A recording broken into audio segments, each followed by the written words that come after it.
Open horror story YouTube channel पर आपका स्वागत है।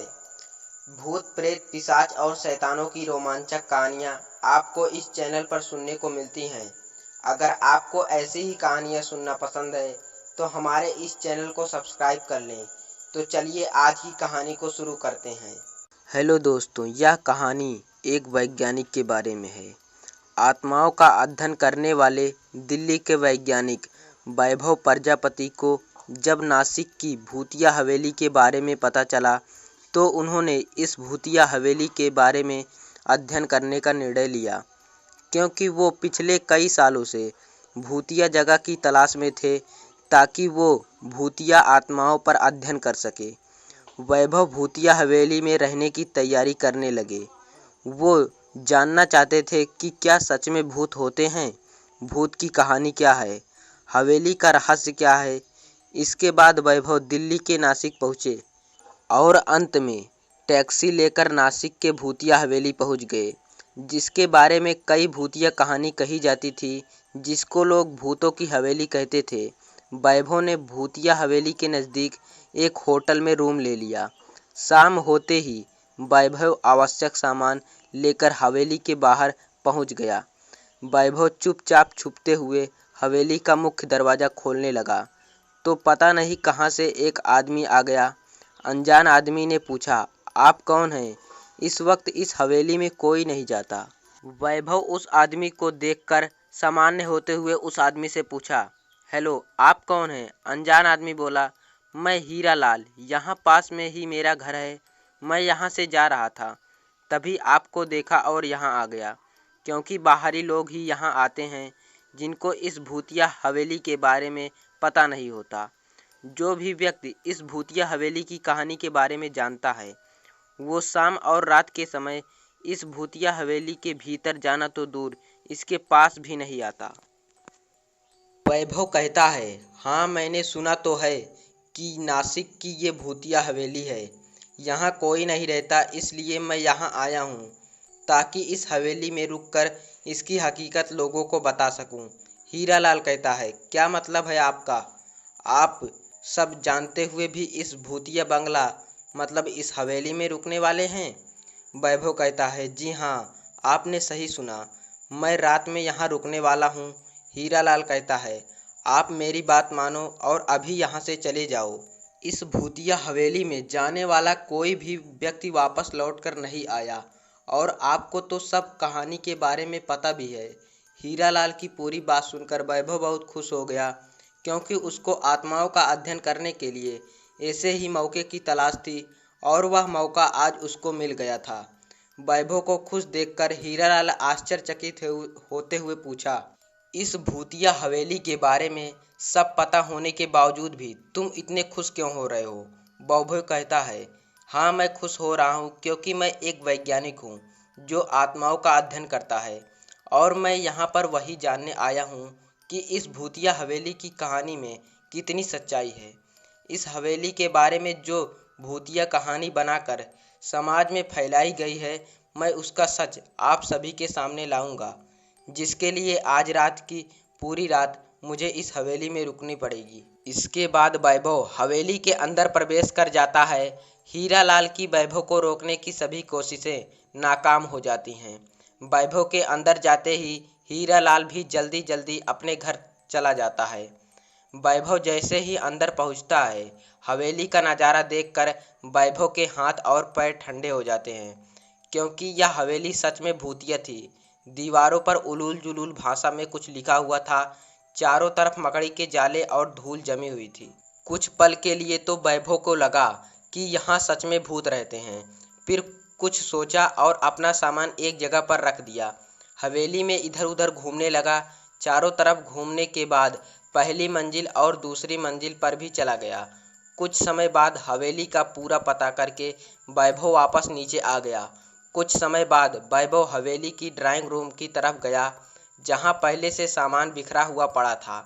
वहां पर रखे एक सोफे पर जमी धूल को साफ करके वैभव बैठ गया। तभी उसकी नज़र ड्राइंग रूम में रखी शराब की बोतल पर गई। वहां से वैभव ने रेड वाइन की बोतल ली और उसको खोलकर 2-3 पैक पी ली। शराब पीने के बाद वैभव अपने मोबाइल में गाने चालू करके झपकियां लेने लगा। जैसे ही वैभव की झपकी लगी तो दूसरे मंजिल से फ्लावर पॉट नीचे गिर पड़ा, जो फर्श से गिरकर बिखर गया। फ्लावर पॉट के गिरने की आवाज़ से वैभव डर गया और झट से खड़ा हुआ। तभी ड्राइंग रूम का बल्ब चालू बंद होने लगा। इसके साथ पूरे हवेली के बल्ब एक साथ चालू बंद होने लगे, जिसको देखकर वैभव पूरी तरह डर गया और डर के मारे पसीने से पूरा भीग गया। अचानक से सब शांत हो गया, मानो जैसे कुछ हुआ ही ना हो।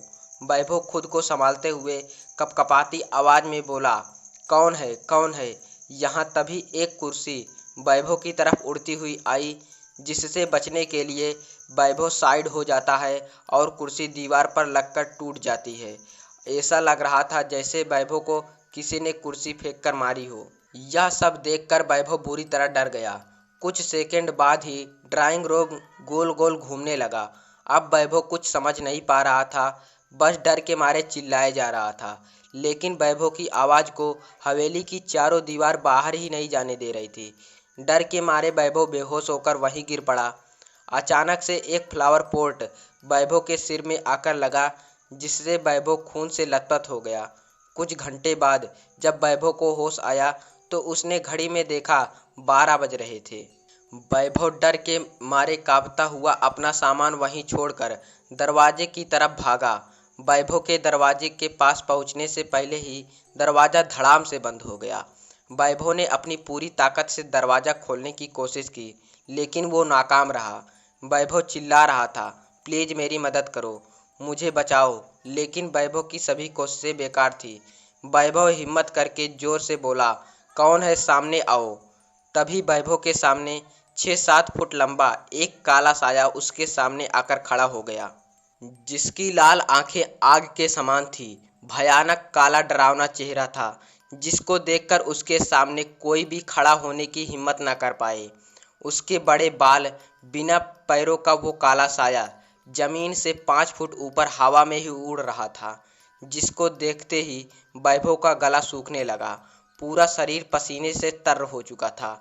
वैभव ने पूछा, कौन हो तुम, मुझे क्यों मारना चाहते हो, मैंने तुम्हारा क्या नुकसान किया है।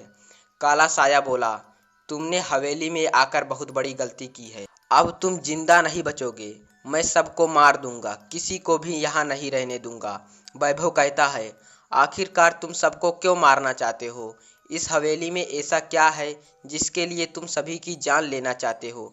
काला साया कहता है, कई साल पहले इस हवेली के मालिक ने किसी गलती से मुझे तड़पा तड़पा कर मार दिया था और इस हवेली में मुझे दफना दिया था।